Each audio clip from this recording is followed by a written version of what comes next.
A few months ago on the island of Sodor, Sir Topham Hatt was watching his engines working at Knapford Station. Suddenly, a man approached him from the other side of the platform. He told Sir Topham Hatt he had an engine that he found in an old shed, and he wanted to get rid of it, for he had no relay for it to run on anymore. He also told Sir Topham Hatt that he had coaches, and he was willing to sell the engine and coaches for a really cheap price. In the end, Sir Topham Hatt bought the engine for a great deal, as promised. When the engine arrived, Sir Topham Hatt was surprised at how big he was. He was also surprised that the engine had the same color scheme as Thomas. This made Sir Topham Hatt worry that the other engines would hate the engine, who he named Dexter, for this. But surprisingly, and to Sir Topham Hatt's relief, the other engines came to like Dexter. He was a strong engine and could pull several cars at once.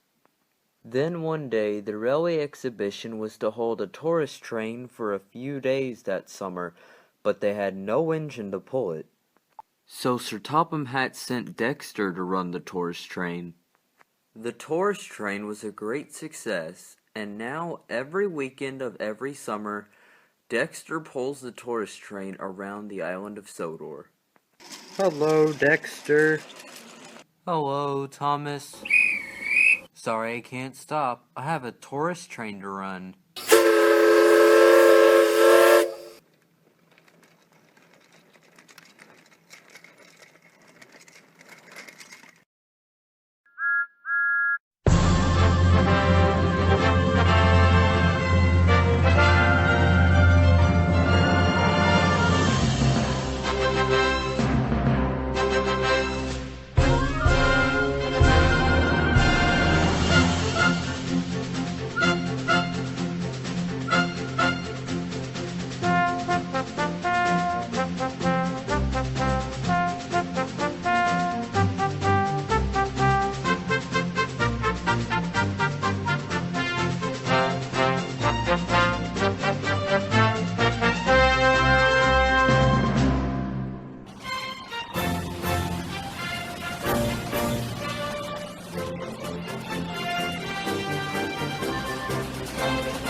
Dexter was happy while pulling his tourist trains, and he hoped nothing would ever bring him down. But as you all should know, there's always something that can bring someone down. No, I'm sorry to say for Dexter that it wasn't something physical that brought him down, but it was actually a chain of dreams.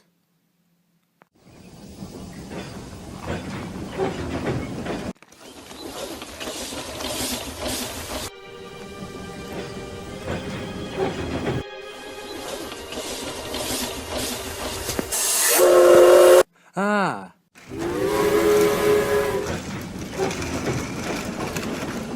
Oh, it was just a dream. I hope that never happens again. But unfortunately, it did happen again. The next night, Dexter dreamt that he was on a flatbed and the red engine was taking him to the scrapyard. Another night, he dreamt that he was on a really high platform and the red engine pushed him off. For the next coming nights, Dexter kept dreaming about a red engine doing bad things to him. These dreams didn't stop for quite some time. Until one day, when Dexter was waiting for his passengers to disembark, Edward popped up beside him. Dexter, are you okay? I don't know, Edward. I keep having these dreams about a red engine doing bad things to me. Dreams of a red engine doing bad things to you? Well, you really shouldn't worry about dreams, Dexter. They're not real after all. Yes, I know they're not real, but at the same time, they scare me. Don't be scared, Dexter. Sometimes, we all can have a chain of dreams that we don't like, but do you know what happens to these chains? What? They all come to an end, and in most cases, they're never seen again. You know what, Edward? You're right. Thanks for having this talk with me. Anytime, Dexter. Now please excuse me, I have to get back to Sodor. I have a train of lumber to collect. Okay, Edward, see you later. That night, Dexter had another dream, but this time there were no red engines in it. The next morning, Dexter woke up after a good dream to find that nothing had changed. With this, Dexter got ready for work. For the next few weeks, Dexter worked hard and happily. And not once did he have a dream about a red engine. However, one day, Sir Topham Hatt was sitting in his office when the station master walked in. "Excuse me, sir. There's a person out here who wants to speak to you. He says he has a history of selling engines to you." "Send him in." Sure enough, it was the same man who Sir Topham Hatt had bought Dexter from.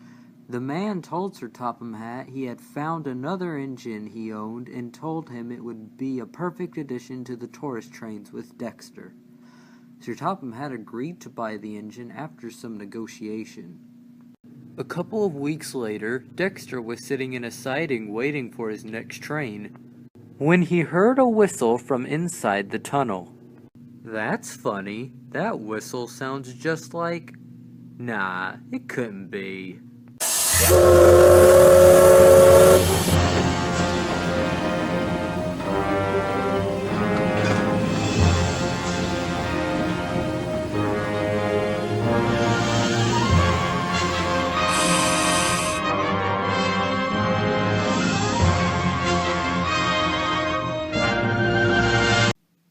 No, it can't be.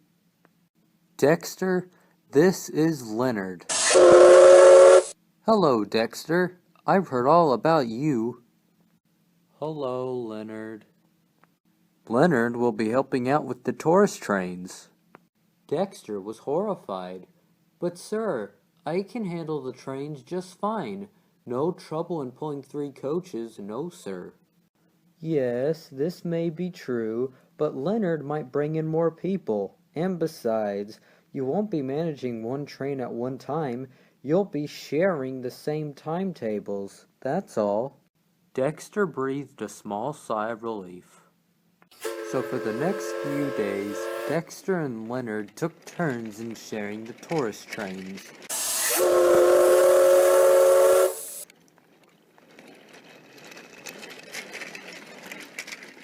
Dexter kept his distance from Leonard, but when he did get close, Dexter tried to think that he wasn't there. This went on for quite some time, until one day a signalman forgot to set a switch or two. Leonard was ready to leave with a tourist train. Dexter sat on the loop line that was right in front of the tunnel. The guard's whistle blew, Leonard's whistle blew, and the tourist train pulled out of the siding. Unfortunately, no one noticed that the switch was set to the loop line until it was too late. Leonard slammed on his brakes. Dexter was alarmed and quickly set himself into reverse. Luckily, Leonard was able to stop without hitting Dexter, but Dexter picked up speed and disappeared through the tunnel. Quickly thinking, Leonard started to chase after Dexter. "Stop! Come back!" Meanwhile, Boko was pulling a goods train. "Wait, I'm going down the wrong line." "Oh well, I'll have to turn around here, I guess." Oh, just my luck. A red signal. I'll definitely be late now. Ah! Stop! Wait! I'm gonna need a rest after this. Dexter continued to race backwards as fast as he could, until Dexter hit a bad section of track, causing his trailing wheels to derail. Oh no, this is bad. Dexter continued on until a junction threw him off the line. Ah! Luckily, no one was hurt. Soon, Leonard arrived at the scene of the accident. "Please, stay away. Don't hurt me." "Hurt you? Why would I want to do that? Because that's what you did in my dreams. In your dreams? Oh, Dexter, you should know that dreams have nothing to do with reality. You're right, but they scared me to the point where I couldn't come anywhere near you. Well, I can assure you that I'm your friend, and I wouldn't want to do anything to hurt you. This made Dexter feel a lot better. Later, a crane came to put Dexter on a flatbed. He had been badly damaged in the accident and had to go to the steamworks for repairs. Leonard worked hard throughout Dexter's absence to get the tourist trains in and out of the stations on time. When Dexter came back a few days later, he and Leonard went back to sharing the tourist trains. And on special occasions, you might just see them double-heading a tourist train together.